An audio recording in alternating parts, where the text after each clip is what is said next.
lessons from life choices of Bible characters. Ang karakter pong pag-uusapan natin ay manggagaling sa Judges. Ito pong mga Judges ay parang mga Avengers nung unang panahon, no? Sila po ay mga naging tagapagtanggol nung kanilang mga kababayan nung mga panahon na sinusubukan silang sakupin ng ibang lahi. Marami hong mga judges. Marami ho sila, no? Pero ito po ang nangyayari. Pag nagloko yung mga Israelites, binibigyan sila ng Panginoon ng panibagong kaaway. At pag meron hong nanakop sa kanila, pupunta sila kay Lord, tapos magmamakaawa sila, Lord, tulungan mo kami, may problema kami. At magpapadala si Lord ng judge o tagapagtanggol. At magiging maliligtas sila nung tagapagtanggol na yun. At sasabihin nila, praise God, praise God. Pagkatapos makakalimot sila kay Lord. Makakalimot sila kay Lord, bibigyan ulit sila ng panibagong kalaban. Paulit-ulit. Tatakbo kay Lord, Lord, tulungan mo kami, Lord, Lord. Okay, nandito na may judges na, okay, pwede na tayo magloko. Tapos naghirap ulit, Lord, tulungan mo ulit kami. Nakaka-relate ba kayo? Nakaka-relate kayo, no? Minsan po, ganyan din tayo eh. Lord, may malaki kaming problema ngayon, may malaki kaming pangangailangan ngayon. Tulungan niyo po kami, magtitino po ako, promise. Aayusin ko po ito lahat. O binigay ni Lord. Pagbigay ni Lord, nagloloko ka pa rin. Binigyan ka ng parusa. Sasabihin mo kay Lord, Lord, sorry, tulungan mo ko. Di ba? Kung hindi totoo yung commitment natin sa Panginoon, maaaring dumating yung araw na hindi tayo makakarinig ng tugon galing sa Kanya. We will not see a response from Him. Why? Because He had already rejected us. So ano ho ang paiirali natin? Instinct o insight? Diba? Ano lang ang feelings lang ba yan o mag-iisip tayo? Reaction or reflection? Yan po ang tatanungin ninyo. Sa mga panahong sumasabog tayo at gumagawa tayo ng masama, pansinin po ninyo, yung mga panahon na hindi kayo nagmuni-muni. Hindi nyo tinanong si Lord kung tama ba itong gagawin ko. Hindi kayo nagtanong sa D-group leader ninyo dahil wala kayong D-group leader, mag-D-group kayo. Di ba? Hindi kayo nag-isip, hindi kayo nagdasal, basta kumilos na lang kayo. Kahit hindi pa kayo sigurado. Kalimitan po ang resulta nun ano? Ano pong resulta? Nagkakaproblema kayo, nagkakaaway-away. Yan ho titignan natin sa buhay ng taong ito. At ang bida sa ating kwento ay si Samson. Tingnan po natin ang buhay niya. Sisimula tayo sa Judges 13 verse 1. Now the sons of Israel again did evil in the sight of the Lord. Paulit-ulit. Si Samson po ay isa sa mga pinakahuling judges. Marami hong mga naging judges bago si Samson. Pero paulit-ulit silang nagkakamali. Paulit-ulit nilang tinatalikuran si Lord. At dumating na nga yung panahon na may masama na naman silang ginawa. They did evil in the sight of the Lord. So the Lord gave them into the hands of the Philistines 40 years. Linawin po natin, ang Philistines po ay hindi Philippines. Huwag niyo sabihin, nabasa ko ang Philippines sa Judges. Philistines. Spelling po tayo. Philistines. At nasakop sila nito ang 40 years. Ito po ang pinakamatagal na pagsubok. Dahil hanggang sa paghahari ni King David, kalaban pa rin nila ang Philistines. Iba-iba pong naging kalaban nila. Mesopotamians, Moabites, Canaanites, Midianites, Ammonites. Pero pinakamatagal at pinakamalala itong Philistines. Ngayon, ang kwento po.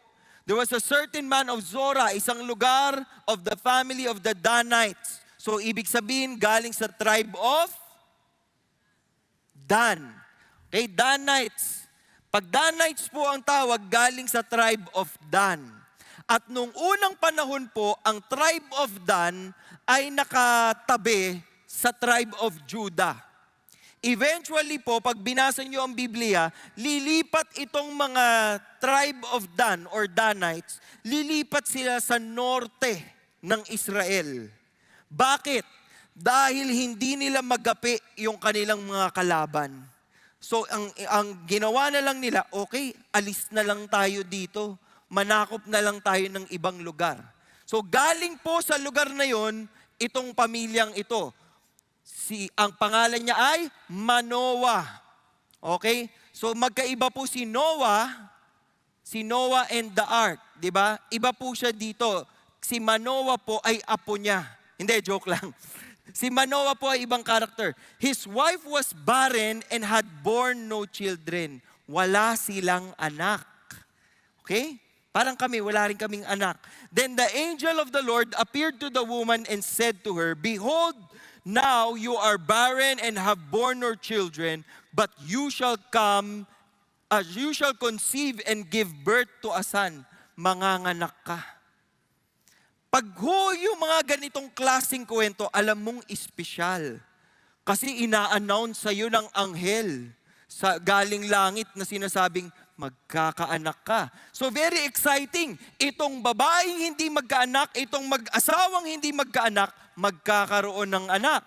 Now therefore, ang bilin sa kanila, be careful not to drink wine or strong drink, nor eat any unclean thing. For behold, you shall conceive and give birth to a son, and no razor shall come upon his head. Bawal mo siyang gupitan.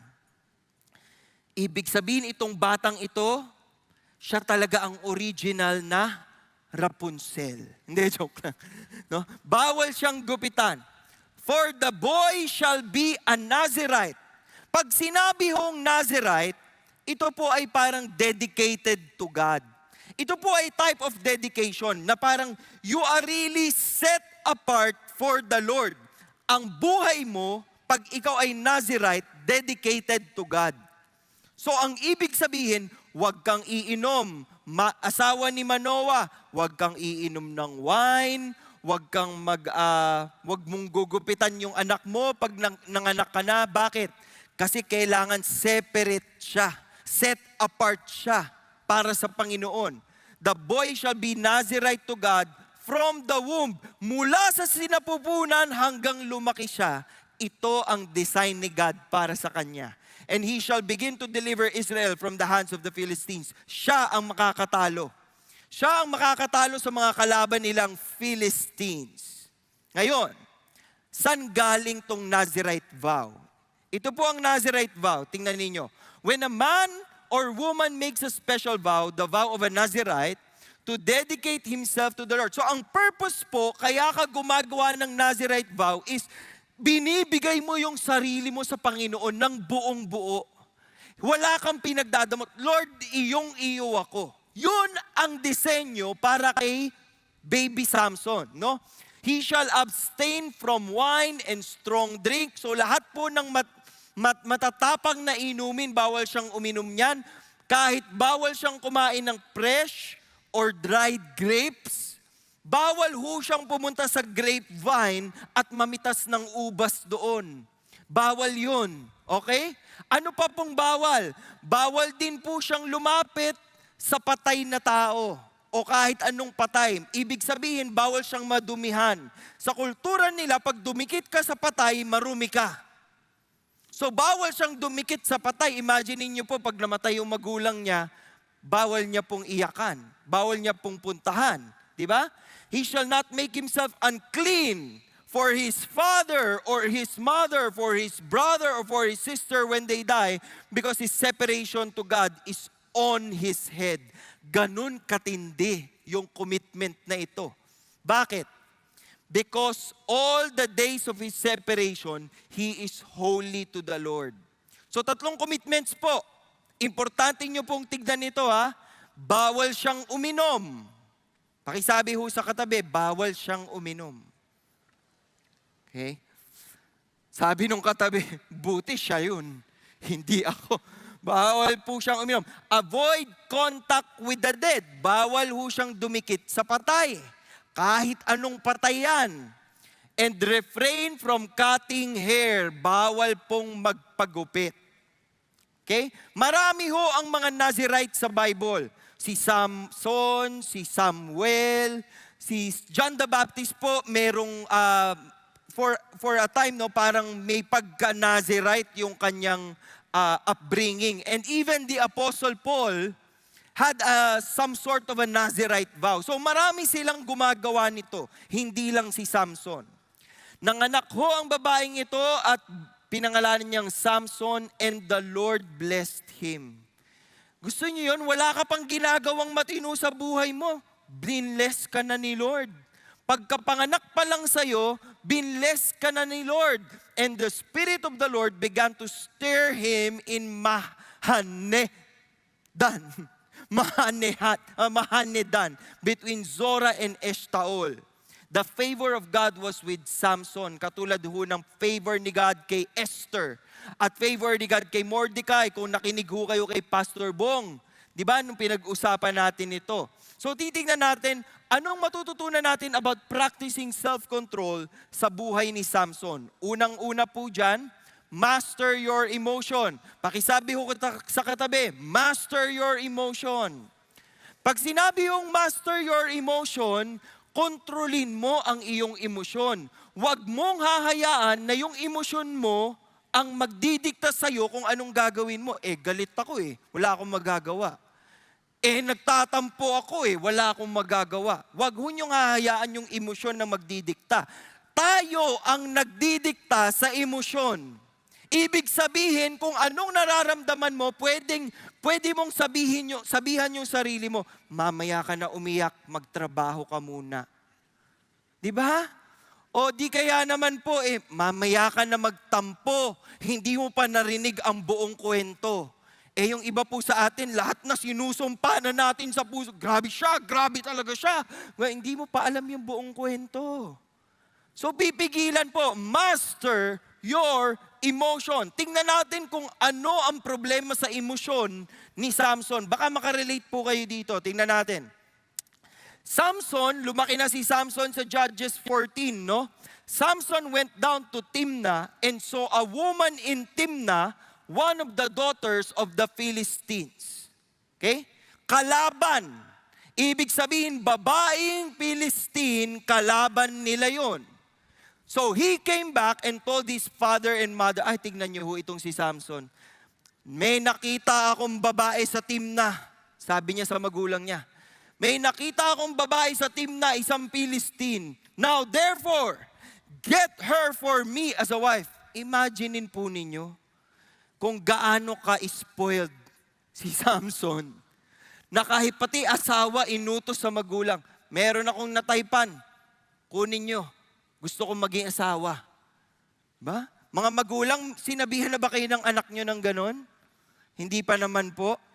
Ano ang gagawin ninyo kung sabihan kayo ng anak nyo? Mami, may nakrasyan ako doon. Kunin mo nga. Kidnapin mo nga. Gusto ko maging asawa. Parang ganoong ginagawa dito ni Samson. Anong tugon sa kanya?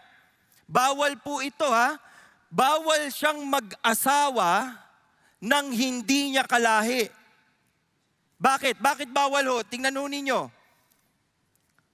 Sabi ho dito, then his father and his mother said to him, is there no woman among the daughters of your relatives, among all our people, that you go to take a wife from the uncircumcised Philistines? Ang ibig sabihin ho nila, alam nung magulang ni Samson na bawal mag-asawa si Samson ng hindi Israelita.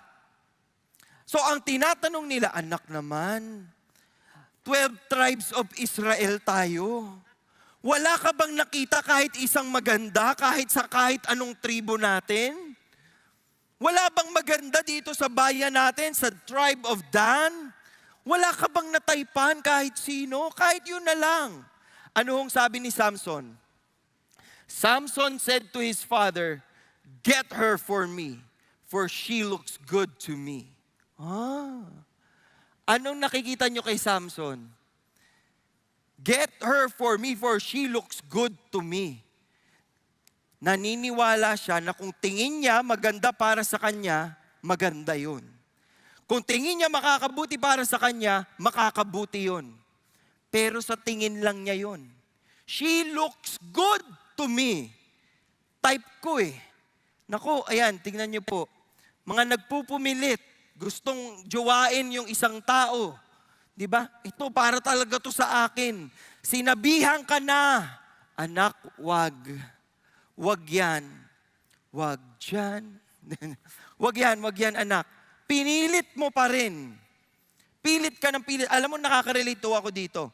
Bata pa lang po ako, sinabihan na ako ng mga magulang ko, anak, when you marry, hindi ko kami English speaking pero para lang cute. Anak, pag nagpakasal ka, ayun, laging paalala sa akin, pag nagpakasal ka, ang pipili mong pakasalan, yung Kristiyano rin.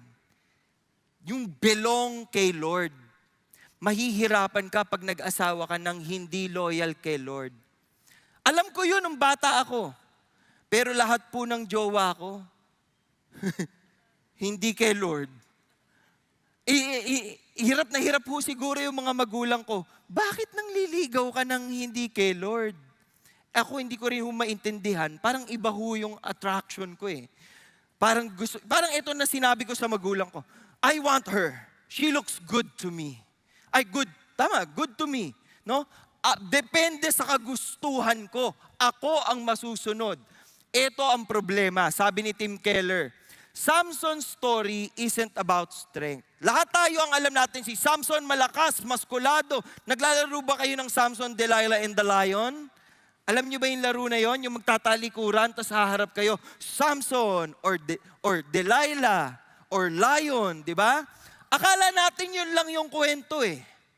Pero ang kwento po ni Samson ay hindi tungkol sa kanyang lakas. It is about his weaknesses.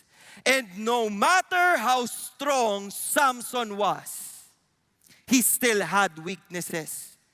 Mahina po siya pagdating sa kanyang emosyon. Hindi siya makapagpigil. Hindi niya makontrol ang kanyang sarili. However, his mother and father did not know that it was of the Lord. Linawin po natin ito. Kung kayo po ay nagbabasa at makikita po ninyo na it was of the Lord, magiging palusot po ninyo yan. Sasabihin nyo, kung si Samson nga pwedeng mag-asawa, it was of the Lord. Kagustuhan ni Lord yon. Ang konteksto po nito, ang plano ng Panginoon, masangkot si Samson doon sa mga kaaway na Philistines para yung mga Philistines po ay maparusahan sa pamamagitan ng lakas ni Samson. Malinaw po ba? Hindi ibig sabihin na ginusto ni Lord na mag-asawa si Samson. Tandaan ninyo, kahit wala siyang asawa, kaya ni Lord paglabanin si Samson at saka yung Philistines. Yun, nangyari lamang talaga na si Samson mapilit. Gusto ko ng asawang Philistine. Now at that time, the Philistines were ruling over Israel. Tingnan natin ang problema dito. Si Jeremiah po, Prophet Jeremiah, sinabi niya to, the heart is more deceitful than all else and is desperately sick. Who can understand it? Walang makakaintindi sa puso ng tao dahil baluktot talaga ang puso natin. But the Lord searches the heart. The Lord search the heart, test the mind, even to give to each man according to his ways, according to the result of his deeds. Kailangan ho tignan natin, yung puso ko ba, Panginoon, naaayon sa'yo? O yung puso ko malayo sa'yo? Kaya kung ano-ano na lang ang nagagawa kong desisyon. Dapat ho maging katulad tayo ni David. Lalapit tayo kay Lord at sasabihin natin, search me, O God, and know my heart. Try me and know my anxious thoughts. And see if there be any hurtful way in me and lead me in the everlasting way. Lapit kay Lord. Bago tayo umaksyon sa ating feelings, singles, mag-usap ho tayo ng matino. Hindi porket nag-like sa post mo, gusto ka na maging asawa. Okay? Hindi porket natawa sa joke mo, mahal ka na.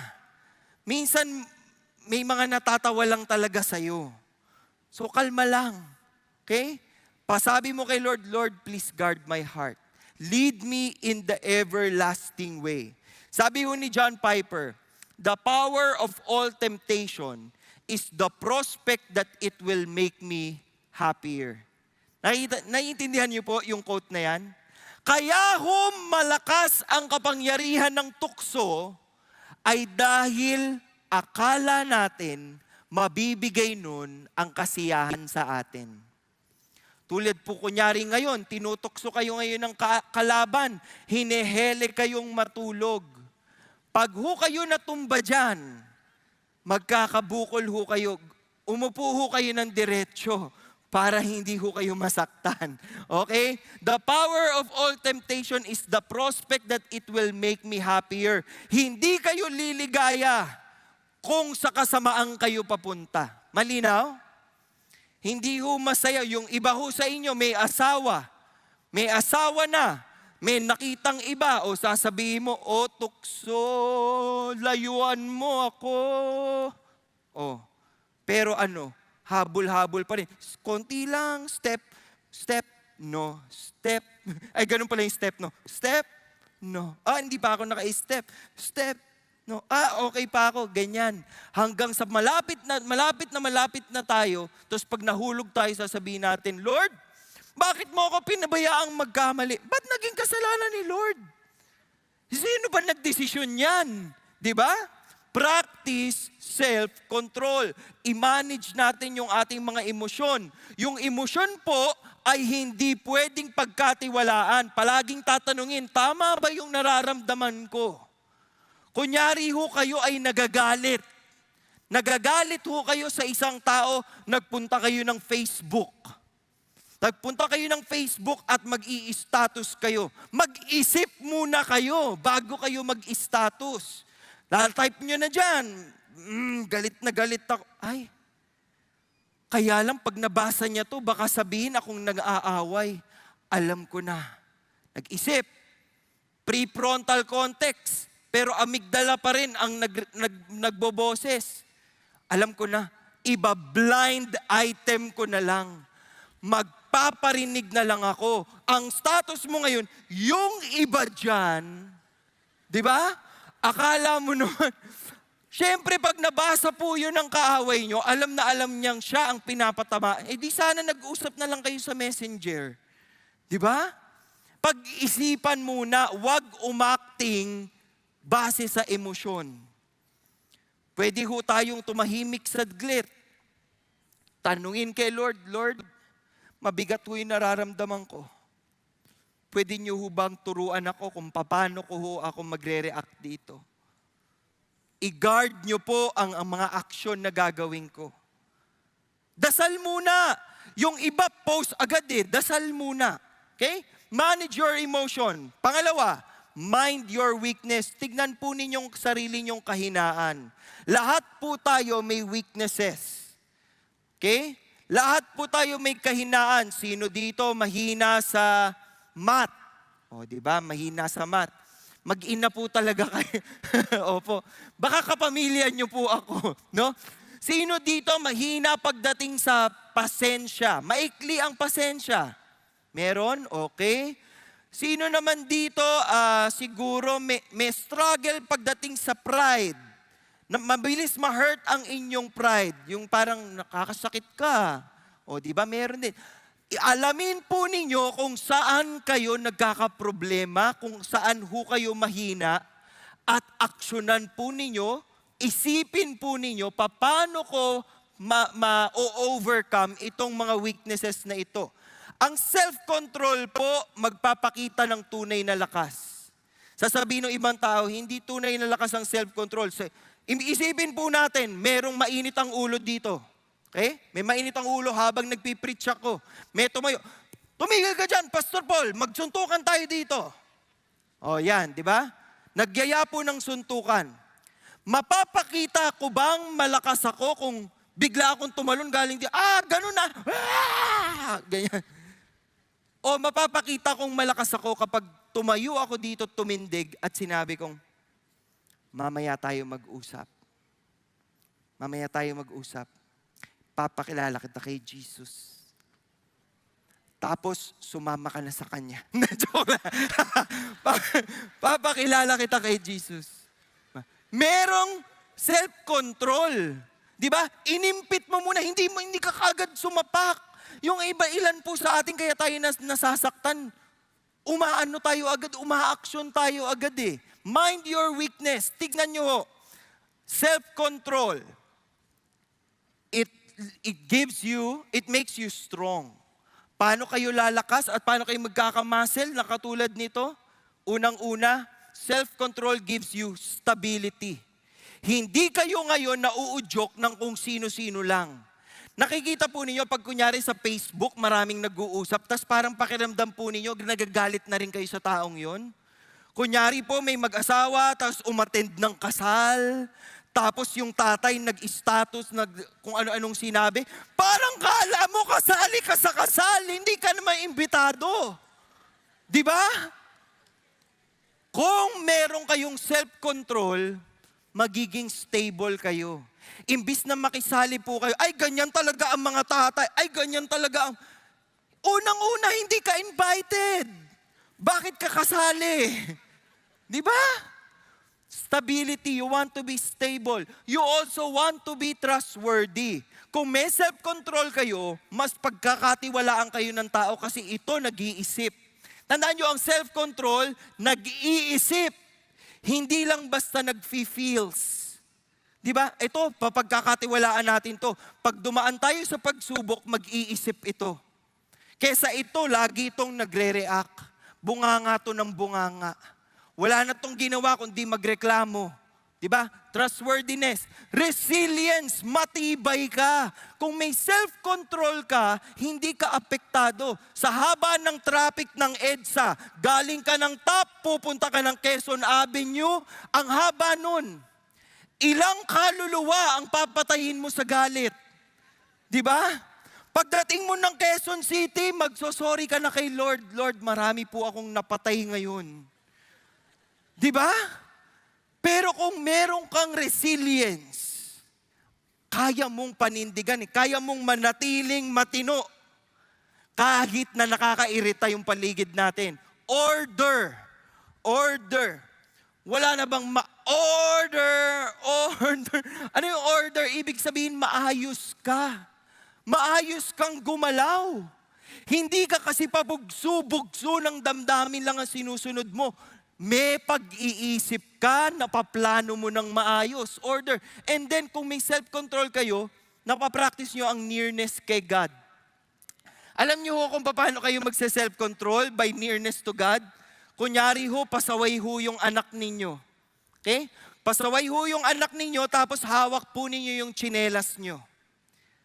Dalawa hong pwede nyong gawin dyan. Gawin nyo pong boomerang, yung inyong tsinelas, o mag-self-control po kayo. So habang hawak nyo yung tsinelas nyo, nakadikwatro kayo kunyari sa bahay. No? Tapos hinawakan mo na yung tsinelas, gusto mo i-itcha sa pagmumukha ng anak mo, di ba? So hawak mo doon, self-control. Nearness to God. Ay Lord, mag-usap muna tayo. Bitaw. Bitaw muna, no? Lord, mag-usap muna tayo, tulungan mo ko, etc., etc. O, pagdilat mo, mabait na ulit yung anak mo. Eh di mabuti, kesa binato mo siya ng tapos mangyayari pa ho niyan mga magulang. Pag nagbato ho kayo ng tsinelas, ang tapang nyo magbato, kala nyo malinaw ang mata nyo. Di ba? Ano nangyayari? Pag bato mo, hindi mo tatamaan yung anak mo. Ngayon, nakakahiya ngayon yung ginawa mo. So, kukunin mo yung isang tsinelas. Babato ka ulit sa sobra. Yung galit mo, hindi na tungkol dun sa ginawa ng anak mo. Nagagalit ka na kasi hindi mo tinamaan. So kukunin mo ngayon yung isa, ibabato mo rin. Hindi na naman tumama kasi nakailag yung anak mo. Sabi na anak mo parang, ay. So sa sobrang irita mo, kung ano-ano nang sinabi mo, sabi mo, ibalik mo sa akin yung tsinelas ko. Oh, di ba? Ngayon yung anak mo, gustong sumunod sa'yo, pero pag binalik niya yung tsinelas niya sa'yo, ibig sabihin, malapit siya sa kapahamakan. Di ba? Kaya iaabot niya yung tsinelas sa'yo na para siyang nandidiri sa'yo. Gaganyan siya. O, totoo, it is a true story. Pero andyan kasi yung nanay ko. Kaya wag nating sabihin na siya yun. And then ultimately, growth. Kung may self-control kayo, kayo ay magmamature. Pag nag-mature ho kayo, hindi na kayo madadala ng kahit anong mga nakakabiglang events. Di ba? Yung parang may nabagsak na plato. Oh, plato lang naman. Plato lang naman yan, nakakakain nga po sa dahon eh. Hindi nyo kailangan magpatayan sa bahay para sa plato. Eh yung iba ho, nahugot ang saksakan, nanonood kayo ng Netflix. Nahugot ang saksakan. Akala mo naman hindi mo mare-replay. Isasaksak lang po ulit yun. Tapos pwede na kayo manood ulit. Tiisin muna natin yung mga reaksyon. Sa politika po, eleksyon ngayon. Medyo nag-aalab yung ating puso sa mga bangayan, di ba? Eh kung wag ka nang makisali doon, bumoto ka na lang. Kaysa ang ingay mo sa Facebook tapos hindi ka pala nakarehistro. Di ba? Ang dami mong status. Ang dami mong status pero di ka kasali sa mga boboto. Walang kwenta yung mga sinasabi mo. Di ba? Kung hindi ka naman boboto. So, tandaan po niyo itong mga to, no? Mag-iisip tayo. Yung mga weaknesses natin, dapat may plano tayo kung paano natin yan maiiwasan. Sabi po ni Richard Nisbet, basahin po natin ito ha, self-control is key to well-functioning life because our brain makes us easily susceptible to all sorts of influences. Watching a movie, showing violent acts, predisposes us to act violently. Manonood kayo ng patayan, hindi ko naman sinasabing pagkatapos nyo manood ng patayan, mampapatay kayo. Pero makapapansin po ninyo, mas mainit ang ulo ninyo. Mas mainit po ang ulo ninyo, di ba? Listening to violent rhetoric or yung mga usapang medyo violente makes us more inclined to be violent. Hindi po talino ang sukatan. Meron pong pag-aaral na ginawa. Ano daw po ang cause ng success? Okay? They observed 1,000 students. Tiningnan nila, anak ng mayaman, anak ng matalino, at anak ng taong may self-control. Tiningnan ho nila ang tagumpay. 1,000 children, sinundan nila hanggang lumaki. Nagtagumpay po yung mga anak ng mayaman kasi mayaman sila. Nagtagumpay po yung mga matatalinong bata kasi matalino sila. Pero ang nakaka-surprise dito, kasing laki ng tagumpay nila, yung tagumpay ng mga bata na may self-control kahit hindi gaanong matalino at kahit di gaanong mayaman o kahit mahirap pa. Bakit? Malaki po ang tagumpay na inaibibigay kapag tayo ay may self-control. Dahil marami po sa buhay nating palpak nangyayari because we don't control our hearts. We don't control ourselves. Palagi tayong nauunang mag-emosyon kesa mag-isip. Hindi po talino o kawalan ng talino ang usapan. Samson's strength became his very weakness. Panlabas na kalakasan po ang inasahan ni Samson. So kalas-kalas naman yung kanyang moralidad, nagka-problema siya. Tingnan ninyo. Samson went down to Timnah with his father and mother. Kasi nga, baka pakasal na siya hindi ba? And behold, a young lion came roaring towards him. Naglalakad ho si Samson. Tapos bilang roar! May lion. Anong ginawa ni Samson? The Spirit of the Lord came upon him mightily, so that he tore him as one tears a young goat, though he had nothing in his hand. Biruin po ninyo, nagulat si Samson. Nagulat siya. Nagulat ako. Pinunit yung leon. Di ba? Para huyang ipis Pag nagulat tayo, ipis! Papatayin mo agad di ba? Parang ganun ho siya. Hindi ho niya naisip na siya ay Nazirite. At bawal ho siyang humawak, bawal ho siyang tumabi, bawal ho siyang lumapit sa kahit anong patay. Anong ginawa ni Samson? Pinunit niya yung leon di ba? Namatay. But he did not tell his father or mother what he had done. Pagkatapos niyan, tiningnan na nila yung magiging asawa niya. Okay, very good. Sige, maaasawahin na kita. Ganyan, pabalik naman. He went down and talked to the woman and she looked good to sa. Ayan na naman, look good to you. Type ko nga siya. Sige, asawa ko na siya. When he returned later to take her, he turned aside to look at the carcass of the lion. Tiningnan niya yung bangkay. Bangkay na po yung leon. Okay? Tiningnan niya. And behold, the swarm of bees and honey were in the body of the lion. Naandun sa loob ng katawan ng patay na leon, merong mga bubuyog and there's honey. There is honey. What did he do? He scraped the honey into his hands. He got the honey, parang, may honey dito Tapos, naglakad na siya at kumain. Alam niyo pong bawal yung ginawa niya? Bawal ho yun. It is not in accordance to the Nazirite vow na kakain ka ng pagkaing malapit at hindi lang malapit na andun mismo sa loob ng bangkay.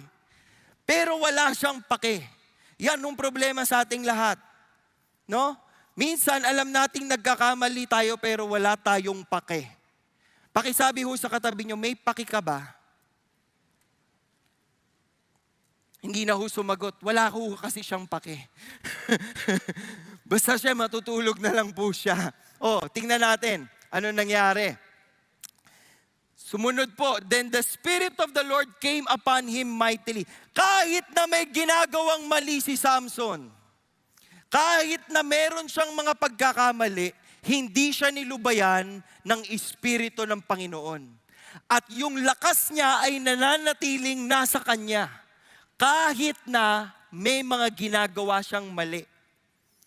Maganda ho itong kwentong to, kasi ganyan ho tayo Minsan ho gagawa tayo ng kasalanan, tapos makaka-receive pa tayo ng blessing kay Lord. So akala mo okay lang. So tutuloy-tuloyin mo lang yung kasalanan. Parang ganun ho si Samson, no? Tingnan mo. Went down to Askelon and killed 30 of them. 30 ang pinatay, took their spoil, gave the changes of their clothes to those who told the riddle. Meron ho kasi siyang nagbugtong-bugtungan sila Ang pinagbugtong-bugtong po niya, sabi po niya, ako'y prinsesa, nakaupo sa tasa. Ganyan, pinapahulaan. Ano yon? Kasoy. Iba ho yung sagot ni ate dito. So parang nagganon ho si Samson. Ito pong babae, okay, nag-isip sila yung mga kababayan at natuntun po nila na kinain ni Samson yung honey doon sa leon. Kaya nasagot ng mga kalaban ni Samson. Anong ginawa niya? Pinagpapatay niya silang lahat. And his anger burned. Ayan. Nako, ito po ang kalimitang nangyayari. Pag kinanta niyo po sa puso niyo, I want you to burn for me, baby. Wala nang pong pagpipigil. Nagalit na lang siya basta-basta. He went up to his father's house. Ibig sabihin, nilayasan niya yung kanyang asawa at yung kanilang party. Lumayas siya. No? Anong ginawa? Samson's wife was given to his companion who had been his friend. Anong ibig sabihin yan? Wala ka na ngayong asawa, Samson. Pinagpapatay mo yung mga kababayan ng asawa mo. Ayan, binigay yung asawa mo ngayon sa iba. Pero si Samson, tulad ng sinabi ko, wala siyang, Wala siyang pake. Wala siyang pake. Hindi niya iniisip yung mangyayari. Ano pong nangyari? If we move to Judges 15, Samson said to them, this time I shall be blameless in regard to the Philistines when I do them harm. Kasi sasaktan na po niya. Sinaktan ho at pinatay yung kanyang asawa at yung pamilya ng kanyang asawa. So sabi niya, maghihiganti ako. Anong ginawa niya? Samson went and caught 300 foxes. What does the fox say? Wag Samson, ganon. Pero kinuha sila ni Samson. 300 silang pinagkukuhan ni Samson. Took them and took torches, turned the fox tail to tail and put one torch in the middle between two tails. Nai-imagine niyo po ba yung kwento? Sa galit ni Samson, nanghuli ho siya ng mga fox. Parang ganito. Tapos kinuha ho niya yung mga buntot, tinali niya at naglagay siya ng torch. Anong ginawa niya? Pinatakbo ho niya yung mga foxes doon sa palayan ng mga Philistines. Ano ang nangyari? When he had set fire to the torches, he released the foxes to the standing grain. Ito yung mga pwede nang anihin. Sinunog ni Samson, burning up both the shocks and the standing grain along with the vineyards and the groves. Nanunog. Arson. Grabe to. Sinunog. Tapos anong sabi? Magpapatayo ka ng kondo dito. Hindi, joke lang. Parang ganun, no? Parang ganun eh. Basta nanunog na lang siya. Hindi na niya inisip kung sino yung mga mawawala ng pagkain. Hindi na niya inisip kung anong mararamdaman ng mga tao. Basta siya, bad trip ako sa inyo. Susunugin ko to lahat. Sinunog. Ang lungkot po. Later on, when he came to Lehi, the Philistines shouted as they met him. Kasi nahuli ho siya eh. Nahuli ho siya, tinali ho siya, nahuli, dinadala siya sa mga Philistines. Tuwang-tuwa yung mga Philistines. Nahuli si Samson! Tagumpay tayo! Panalo na tayo! And the Spirit of the Lord came upon him mightily. Yan na naman. Hindi matinong tao si Samson. Tama ba? Agree po ba tayo? Mga kapatid, parang bumibitaw na ho kayo. Agree ba tayo na hindi mabuting tao si Samson? Agree po tayo. Pero kahit na hindi siya mabuti, gagamitin pa rin siya ng Panginoon to serve His purpose. But that doesn't mean that Samson is holy and righteous. Hindi po porket pinasukan ho siya ng Spirit ng Panginoon at pinalakas siya nito, hindi ibig sabihin okay lang yung ginagawa ni Samson. I need to say this correctly po. Yung iba ho sa atin nagtatagumpay sa buhay. Sumisweldo ng malaki. Di ba? Nagtatagumpay po yung mga siguro anak, kamag-anak, you're reaching the heights of your career. Pero may ginagawa kayong masama. Hindi porket merong blessing, mabait ka. Minsan po, mabuti lang talaga si Lord. Malinaw? Minsan mabuti lang talaga si Lord na kahit sa kapasawayan natin, willing pa rin siyang magbigay ng blessing sa atin. Willing pa rin siyang gamitin tayo kahit baluktot yung buhay natin. Yan po ang ginagawa kay Samson. Came upon mightily so that the ropes that were on his arms were as flax, parang nangulantay na mga lubid at natanggal sa katawan niya. He found a fresh jawbone of a donkey. Humawak na naman ng patay si Samson. Nakakita ng patay na asno, kinuha yung jawbone ng patay ng 1,000 men. Gamit yung asno, yung bunganga ng asno. Mali na naman. Mali na naman at hindi niya binabantayan yung kanyang weakness. Bakit po? Sabi po dito ni Shane Idleman, the enemy desensitizes us until we are numb to the things of God until conviction fades.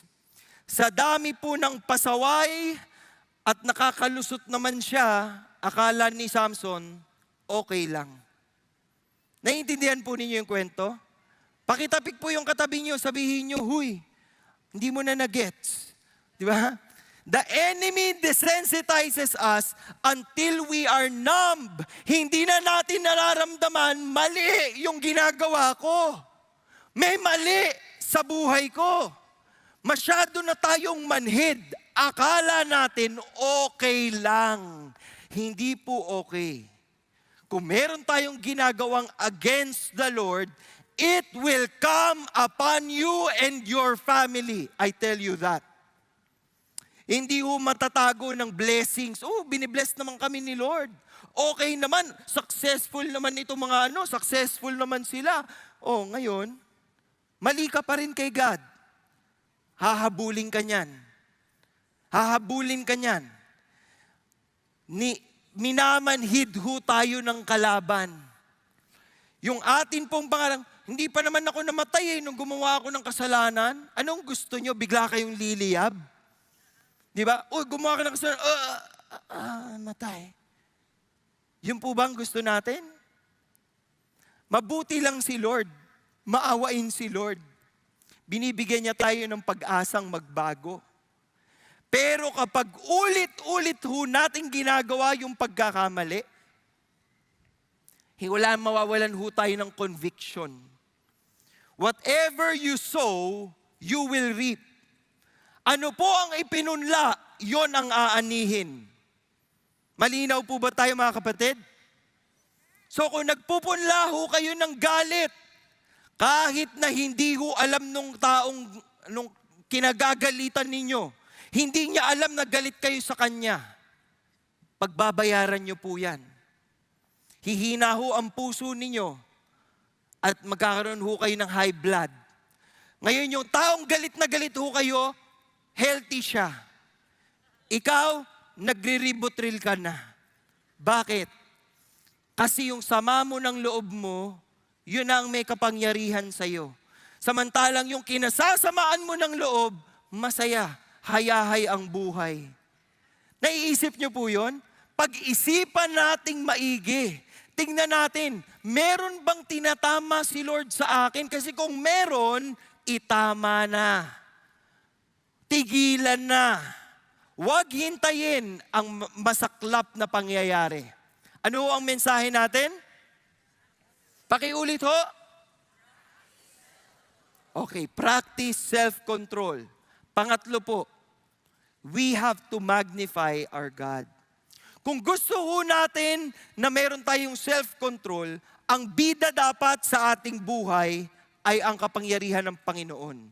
Hindi ang galing natin, hindi ang kakayanan nating magtiis. Kaya ko yan, dededmahin ko yan, deadma bells, deadma bells. O, deadma ka lang ng deadma, tapos anong mangyayari sa'yo? Masama na ang loob mo. Magkakasala ka niyan. Magnify your God. Piliin mong gawing bida ng kwento ang Panginoon. Punta tayo sa chapter 16. Samson went to Gaza and saw a harlot there and went into her. Nakikita niyo yung problema ni Samson? Ang problema ni Samson, akala niya kung sinong gustuhin niya, pwede lang niyang makuha basta-basta. Wala siyang pakundangan kung ginagalang niya ang tao. Wala siyang pakundangan kung meron na siyang asawa o kung bawal niyang asawahin ito. Wala akong pakialam. Wala na ho sa tamang wisyo si Samson. So nakakita po ng harlot o prostitute at ayun, nakipagrelasyon dun sa prostitute. Ngayon yung mga Gazite sabi, "Uy, si Samson, ayan na naman. Meron na namang kasamang iba. Abangan natin. Paggising nila bukas, patayin natin si Samson." Yan po yung sabi dito. Round nila, inantay nila, paggising niya bukas, papatayin natin siya. Minsan ho tayo, mga kapatid, dahil hindi ho tayo nahuhuli, wala tayong pakialam. Wala namang nakakaalam nung kasalanan ko eh. Akala mo lang wala. Pero meron. Sino? Si God. Akala mo walang nakakita? Kitang-kita ni God yan. At kung si God ang nakakita sa'yo, never mong matatago yan sa Kanya. Diba? Ano ang nangyari? Hinintay nilang magising si Samson. Tapos, pagising ni Samson, tinalo lang sila ni Samson. Pero hindi pa rin natuto si Samson. Pagkatapos nung pangyayaring yon, he came about that he loved a woman in the valley of Sorek. Ayan na naman, may nagustuhan na namang babae. At ang pangalan niya ay Delilah. Kilala niyo po si Delilah? Meron bang mga pangalan ditong Delilah? Wala. Okay lang po. Hindi naman po siya ang bida natin, no? The lords of the Philistines came up to her. Tingnan po ninyo yung mga Philistines. Alam nila ang kahinaan ni Samson. Hindi na nila iniisip, paano natin papatayin si Samson. Ang inisip na nila, sino bang palaging kasama ni Samson? Yun ang tanungin natin. So anong ginawa nila? Sabi nila kay Delilah, entice him. Oh, lumapit ka. Ganyan, entice him. And see where his great strength lies. Tingnan mo kung saan galing ang lakas niya and how we may overpower him, that we may bind him to afflict him. Tapos babayaran ka namin. 1,100 pieces of silver. Kung kayo ho si Delilah, mas malaki ho ang sweldo kung i-betray ninyo si Samson. Gagawin ninyo ang lahat. 1,100 pieces of silver ang kapalit. So, sa mga nakakaalam ng kwento ng Samson and Delilah, tingnan ho ninyo yung slide na ito. Nagsama ho si Samson at Delilah. Unang-una po, sinabi ni Delilah kay Samson, Samson, pwede mo bang sabihin sa akin, saan galing ang lakas mo? Tingnan po ninyo yung translate, tingnan po ninyo. Kung ako si Samson, sasapukin ko to eh. Tingnan ninyo, please tell me where your great strength is and how you may be bound to afflict you. Anong ibig sabihin? Samson, sabihin mo naman sa akin, paano ka pwedeng itali para mapahirapan ka? Tapos naka-smile lang. Alam niyo yung mga ganon yung, Samson, paano ka ba pwedeng patayin? Ganon. Ang Samson po, walang pake. Matibay siya eh. Sumagot. Sabi niya, itali mo ko gamit ang 7 fresh cords na hindi pa napapatuyo. Isipin po ninyo, hindi yan ang kahinaan ni Samson. Pero nung nalaman niya, balamang sa malamang po, no? Read between the lines. Para sabihin sa'yo ni Delilah, Samson, paano ka ba pwedeng patayin? Alam nga namang sabihin mo sa kanya kung paano ka papatayin. So nakiride siya. Sinabi niya yung mga fake news. Ito pong si Samson ang tatay ng mga fake news eh. Opo, kaya kayong mga fake news kayo, itong ninuno nyo si Samson. Sabi ni Samson, bind me with 7 fresh cords that have not been dried. O, anong ginawa? Natulog si Samson, tinali ni Delilah, tapos biglang sinabi ni Delilah, Samson! Andiyan ang mga Philistines! Anong ginawa ni Samson? Biniyak lang niya yung mga tali. Hindi pa rin siya nahuli ng mga Philistines. Hindi ho nag-give up si Delilah. Ibang klase po si Delilah, no? Hindi siya, iba talaga. Iba talaga ang tawag ng pera. Mahalaga sa kanyang kumita. Tingnan natin susunod. Sabi ni Delilah sa kanya, Samson, nakakatampo ka na. Niloko mo lang ako. Hindi ko alam. Pero malang niloko mo ako. Tapos ano sabi? Nagsinungaling ka sa akin. Please tell me. Sabihin mo sa akin, please. Paano ka ba itatali? Ang mamakaawa na si Delilah. Gustong-gusto na kumita ng pera ni Delilah. Maawa ka sa akin, Samson. Ang tagal ng return of investment ko, Samson. Sige na. Sumagot ulit si Samson. Pag tinali niyo ako with new ropes which have not been used, Yan, hindi ko talaga kakayanin.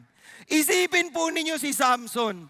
Alam po niya kung anong gustong gawin ni Delilah sa kanya. Dahil dinala ni Delilah yung mga Philistines kay Samson nung tinali niya. So alam niya yung plano ni Delilah. Pero sagot pa rin ang sagot si Samson. Para hong tayo yan eh. Alam niyo ng kasalanan, magre-reply pa kayo. Tinext na kayo. San ka? Kasalanan ito. Pero nag-reply ka. Busy ako ngayon. Okay, later. Ako nag-later? Sige, later. Di pasok ka na ngayon sa trap. Ganun ho nangyayari dito kay Samson eh. Hindi niya naisip na si Delilah gusto siyang sirain. Kung ako to si Samson, niloloko mo ako eh. Spy ka pala eh, di ba? Dito tatakbo na si Samson, babalik na siya sa kanila. Ito, hanggat hindi siya, pinagkatuwaan lang niya yung pangyayari. Ano nangyari? Tinatulog si Samson, tinali ni Delilah, tapos biglang, Samson! Handyan ang mga Philistines! Biniyak lang ni Samson yung lubid. Bad trip si Delilah. Sobrang bad trip po niya, tingnan ninyo. Delilah said to Samson, Samson naiirita na ako sa iyo. Ang tagal na nating magkasama. Tinititiis na lang ako dito. Up to now, you have deceived me and told me lies. Lagi mo na lang akong niloloko. Sabihin mo ng totoo. Kundi, break na tayo. Break na tayo. Break na tayo. Hindi, break na daw sila dapat. Sabi ni Samson, lumapit na. Tingnan ho ninyo. Palapit na ng palapit si Samson sa katotohanan. Napunta na sa buhok. Sabi ni Samson, kung titirintasin mo itong buhok ko. Kasi haba ng hair ni Samson eh. Haba ng hair. Masayo-sayo pa si Samson na ganyan eh. Tirintasin mo yan. My hair with the web and fasten it with the pin. Ibig sabihin, pag natirintas mo, lagyan mo ng pin, manghihina ako. Ganun.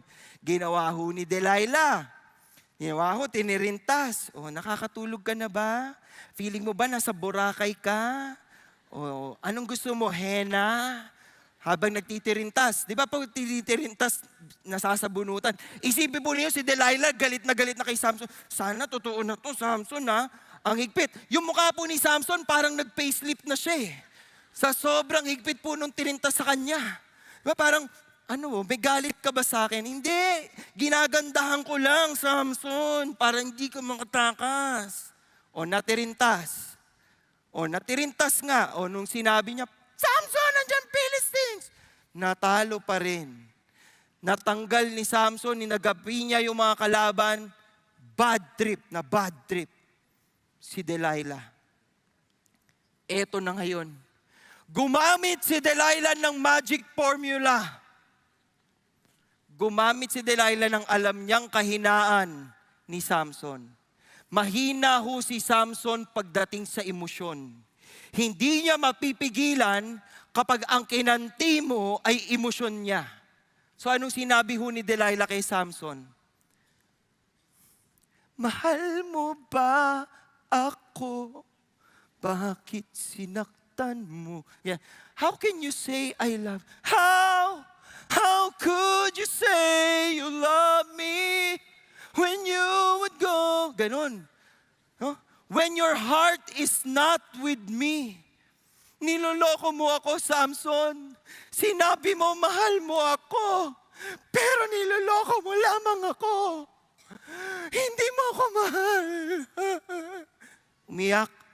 Umiyak ho. Nang makaawa. You have not told me where your great strength is. It came about when she pressed him daily. Araw-araw.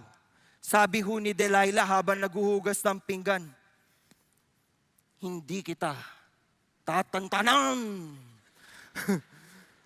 Makukuha ko yan, hindi kita tatantanan. Samson, mahal mo ba talaga ako? Tapos magugas ulit siya ng pinggan. Samson, mahal mo ba talaga ako? Magugas ulit siya ng pinggan. Isipin po ninyo, pagod na si Delilah. Lahat na ginawa ni Delilah para ibigay sa kanya ni Samson yung sikreto. Hanggang sa nainis si Samson, ikakamatay po niya yung pagkainis niya. Nainis na ba kayo ng ganyan? Umabot na ba kayo sa puntong sobrang inis po ninyo na parang huling araw nyo na dito sa mundo? Ganun ho ang pakiramdam ni Samson. Irita na siya. Delilah, paulit-ulit ka, para kang parrot, para kang myna bird. Hindi mo ako tinatantanan. Anong ginawa po? That's a trap. That's a trap for Samson. Ito po ang reminder ko sa inyo. The longer you live the lie, the harder it is to hear the truth. Because sin does not just stain your heart, it fogs your vision. Mula po sa pagkapanganak ni Samson hanggang sa puntong ito, malayong malayo ang puso ni Samson sa Panginoon. Hindi matino ang relasyon niya sa Panginoon. Kaya hindi na niya ngayon nakikita kung ano ang mali at sa tama, kung ano ang kasinungalingan sa katotohanan. Madali siyang maloko. Tapikin niyo po yung katabi niyo, sabihin niyo, madali ka bang maloko? Madali ka bang maloko? Madali ka bang maloko ng kalaban? Madali ka bang malansing ng kalaban? Kaya po madaling lokohin si Samson is because malayong malayo na siya sa katotohanan. Anong ginawa ni Samson? He told her all that was in his heart and said to her, sinabi ho, hindi pa ako ginupitan kasi Nazirite ako. I belong to God. Kung gugupitan mo ako, matatanggal ang lakas ko. And I will be weak like any other man. Sa palagay po ninyo, nung sinabi ito ni Samson, anong tumatakbo sa isip niya? Sa palagay niyo po ba, ang iniisip ni Samson is, sasabihin ni Delilah, kawawa ka naman. I love you, Samson. I love you. Ingatan natin yung buhok mo. Helmetan kita. Sa palagay niyo po ba, yun yung nasa isip ni Samson? Definitely not. Nakita niya ilang beses, 3 beses, gusto siyang patayin ni Delilah. Gusto siyang ibigay sa kalaban. Pero sa puntong ito, hindi niya napigilan yung kanyang sarili. Binigay niya yung katotohanan. Alam niyang pwedeng mangyari sa kanya. Bakit binigay ni Samson ang sikreto? Yun ang tanong. Bakit binigay ni Samson yung sikreto kay Delilah? I would like to think he was courageous enough to tell Delilah kung ano ang sikreto dahil sa pagkakaalam niya, kahit mangyari yun, hindi mawawala ang lakas niya. Nare-realize niyo yun? Nare-realize niyo po ba mga kapatid? Kaya niya binigay ang sikreto kasi feeling niya, kaya ko to. Laging kaya ko to. May punto po sa buhay ninyo na hindi niyo kakayanin. Huwag po kayong maniwala sa kalaban. When the enemy tells you, ito gawin mo, ito gawin mo, at nagkamali kayo, babalik ako kay Lord, magsosorry lang ako kay Lord. Huwag niyong hintayin tumigas ang puso ninyo. Nawala na kayong matatakbuhan kapag gumuho ang mundo ninyo. At hindi nyo matatawag ang Panginoon dahil napakalayo nyo sa Kanya. Sinasabi ko ho ito sa inyo, sa mga nakikinig sa atin ngayon. Pwede ho kayong palaging nag-a-attend, nagsisimba. Pero kung may ginagawa ho kayong kabulastugan, kung may ginagawa ho kayong kalokohan, hindi nyo ho matatago sa Panginoon yan. Malamang hindi alam ng mga pastor kung ano yan. Hindi namin alam kung anong pinagdaraanan nyo sa buhay. Pero alam ni Lord yan. At kung may mali kayong ginagawa sa mata ng Panginoon, darating ang araw ng paghuhukom.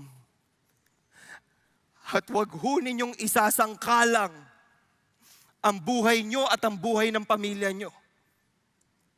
Kung sinasabi ni Lord, tigilan mo na yan ngayon, tigilan na.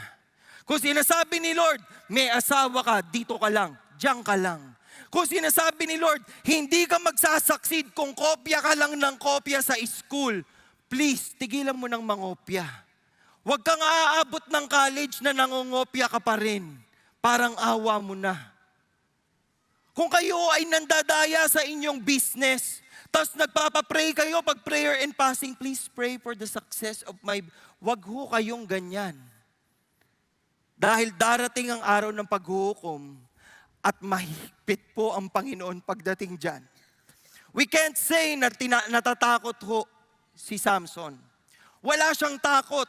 Wala siyang pake. Anong masasabi natin sa kanya? Bumigay na lang siya.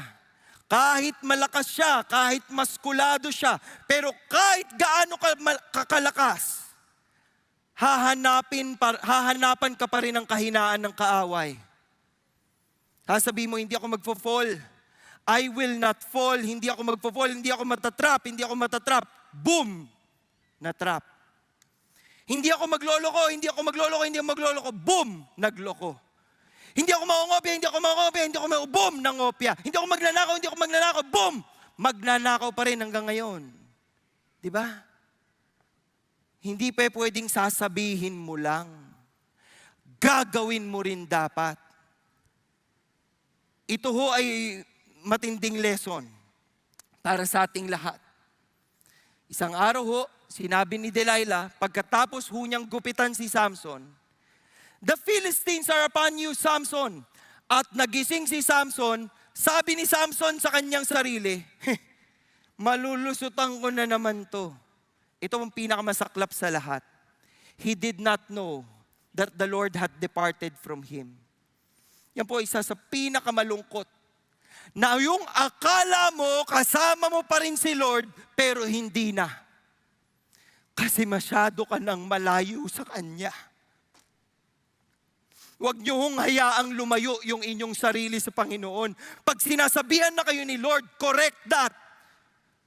Ayusin mo yan. Ayusin ninyo. Huwag niyong patagalin. Hindi lang buhay ninyong naninilikado, buhay ng buong pamilya ninyong naninilikado. Bakit? Dahil kung sa halimbawa ho ninyo, magfe-fail ang Christianity, buong lahi po ninyo hindi na maniniwala. Bakit? Kasi hindi nakita yung pagbabago sa buhay ninyo. Hindi nyo alam, hindi nyo nakasama si God. The scariest place to be is not weakness. Hindi sa kung kailan kayo mahina, pero being too proud and unaware na wala na kayong lakas. The Philistines seized him and gouged his eyes, and they brought him down to Gaza, bound him with bronze chains, and he was a grinder in the prison. Nasa bilangguan lang si Samson. Yun na lang ang naging ending niya. Salamin po ito ng mga nangyayari sa Israelites nung mga panahong yun. Pasaway sila. Kaya binibigay sila ng Panginoon sa mga kalaban. Saan ho ba nahuhugot ang self-control? Namamana po ba yan? Yung mga magulang po, namana ba ng mga anak ninyo ang self-control sa inyo? Hindi po. Hindi kasi namamana yan eh. Hindi ho yan sa dugo dumadaloy. Ang self-control po, nasa espiritu natin yan. Sabi ho sa Galatians 5:22-23, the fruit of the Spirit is love, joy, peace, patience, kindness, goodness, faithfulness, gentleness, self-control. Kung ang buhay natin ay nakasuko sa Panginoon and we have the Holy Spirit ruling in our hearts, kaya nating mag-control ng sarili. Hindi mo sasabihin, hindi ko matanggihan. Grabe, hindi ko matanggihan. Hindi, dahil may Holy Spirit sa'yo. The power of God's Spirit is upon you. You can say, no, not today, Satan. Not today. Not ever. Not ever. Bakit? Because your confidence is in the Lord. Kaya lang ang problema ho sa mga tao nung panahon ng Judges, they just do everything na sa palagay nila, tama. Hindi sila submitted kay Lord. Sa kulungan po, humaba ang buhok ni Samson. Sa mga kalbo po sa atin, magpakulong po kayo. Baka sakali pong tumubo. Pero tumubo ho ang buhok ni Samson, no? Sa Judges 16 verse 22, sabi, the hair of his head began to grow again after it was shaved off.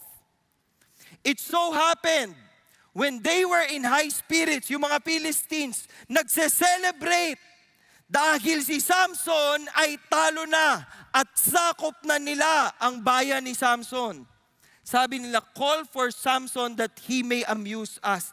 Pagtatawanan nila si Samson. Biruin ninyo, siga ka dati, tapos ngayon clown ka na lang. Pinagtatawanan ka na lang nila. Siga ka dati, marami kang napatay. Ay naku, maraming manlalait sa'yo. Siguro babatuhin ka ng itlog, babatuhin ka ng kamatis, kung ano-anong ibabato sa'yo, kung ano-anong sasabihin tungkol sa'yo, baka duduraan ka, papasakitan ka. Lahat ng bagay na yan ginawa kay Samson. They called for Samson from the prison and he entertained them and they made him stand between the pillars. Tumayo si Samson, nangihina, feeling niya wala na siyang lakas. Bulag si Samson, by the way. Nung kinuha siya ng mga Philistines, dinukot ang mata niya. So, kung kayo ay nawalan ng paningin, malaki pong nabibigay ng paningin sa atin to feel confident. Pag wala kang nakikita, kahit may muscle ka, feeling mo mahina ka. Bakit? Kasi hindi mo nakikita sino susuntukin mo. Di ba?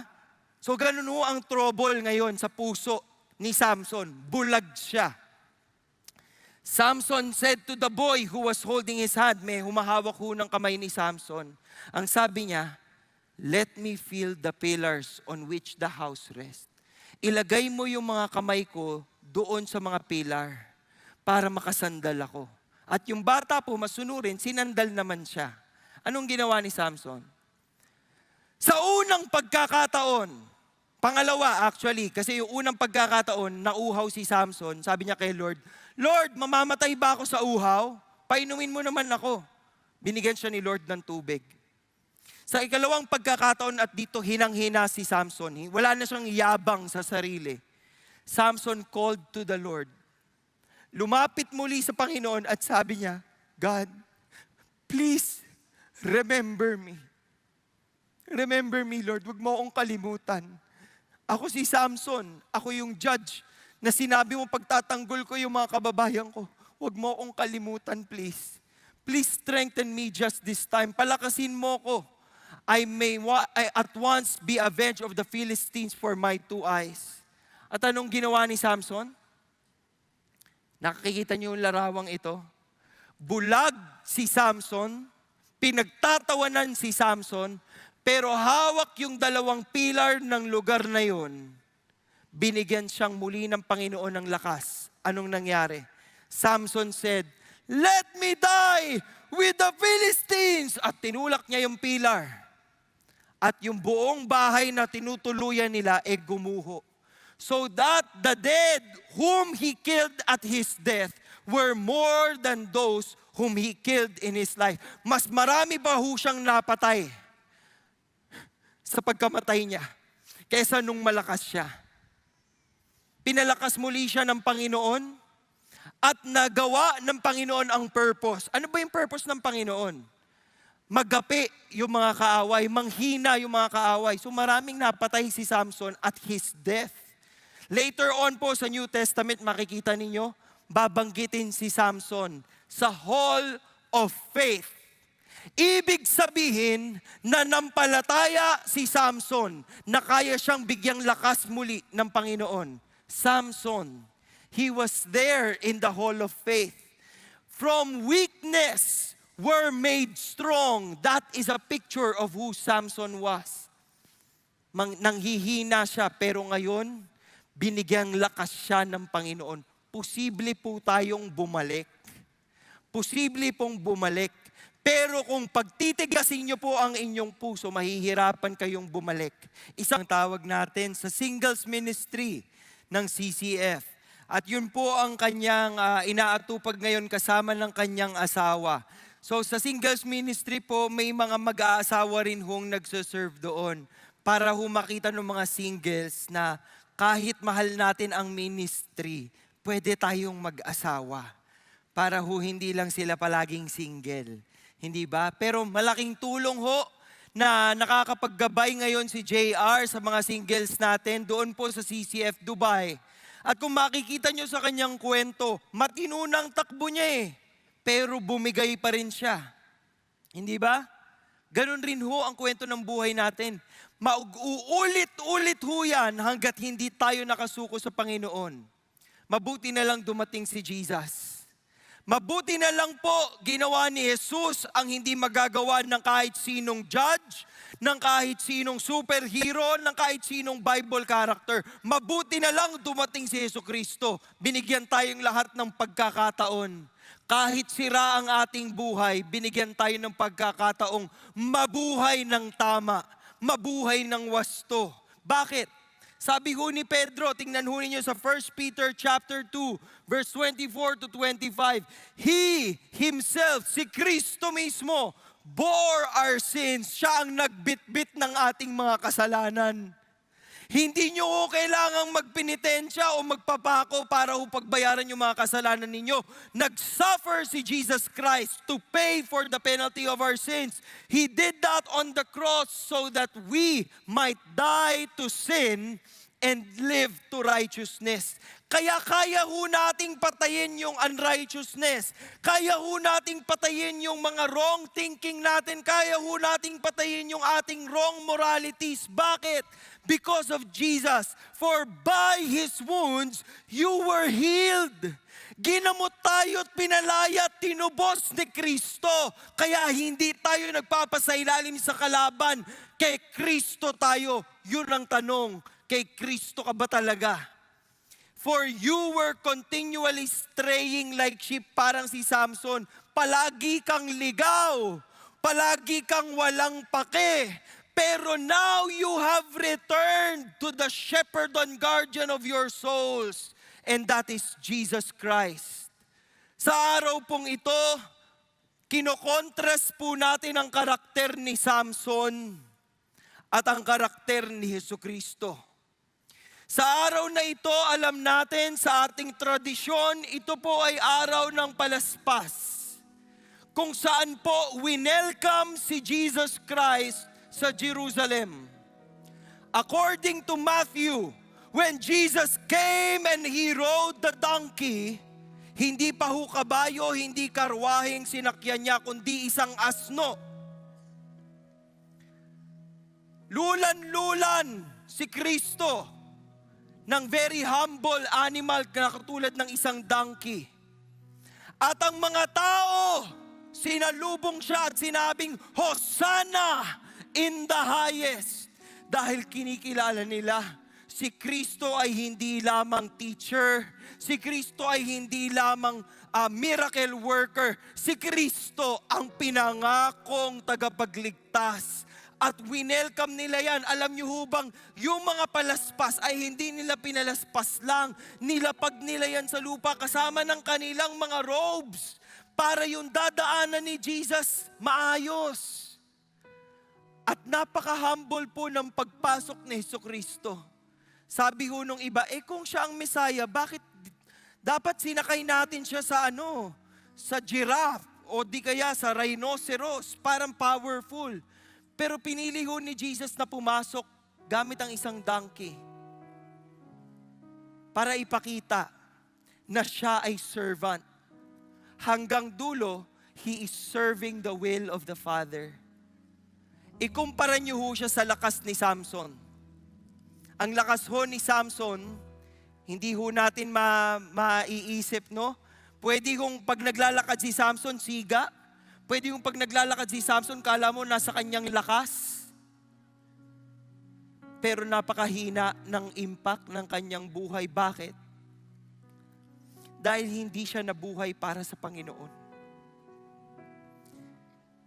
Pwede kung ang buhay natin ay parang buhay ni Samson. Napakabuti ng Diyos sa atin. Binibigyan ho tayo ng blessings, binibigyan ho tayo ng provision, binibigyan ho tayo ng mga kung ano-ano pong pagpapalang hinihingi natin. Ibinibigay, sinasagot, tinutugunan ng Panginoon, pero anong nangyayari? Hindi natin siya sinusunod. Hindi tayo nakikinig sa Kanya at hindi tayo nabubuhay para sa Kanya. Piliin ho natin ngayong linggo ng palaspas as we welcome Jesus, as we remember how the people in Jerusalem welcomed Jesus, we have to welcome Jesus in our hearts. We have to welcome Him in our lives and say, Jesus, hindi ko po kaya na labanan ang tawag ng mga kamalian sa aking buhay. Panginoong Jesucristo, kung ako lang, mahina ako. Kung ako lang, wala akong lakas na labanan ang aking sarili, ang tawag ng kasalanan, wala. Wala akong kakayanan, Panginoon. Ikaw lang. Ikaw ang may kaya nun. Imbitahan ko ho kayong lahat na yumuko ngayon. At kung meron pong isa sa inyo na kailangang sumuko kay Lord ngayon, nako-convict ko kayo sa message ngayon at sinasabi ni Lord, tama na yan. Itigil mo na yan, isuko mo na yan. Pinapangako ni Jesus Christ, kasama mo siya at kaya niyang ibigay sa iyo ang tagumpay. Jesus, we come to your presence today. And we humbly apologize. We humbly repent, Lord, of our sins. Maramang, Lord, yung mga ibang kasalanan ni hindi pa alam ng ibang tao na ginagawa namin ito. Pero kahit anong tago namin, hindi namin maitatago ito sa iyo.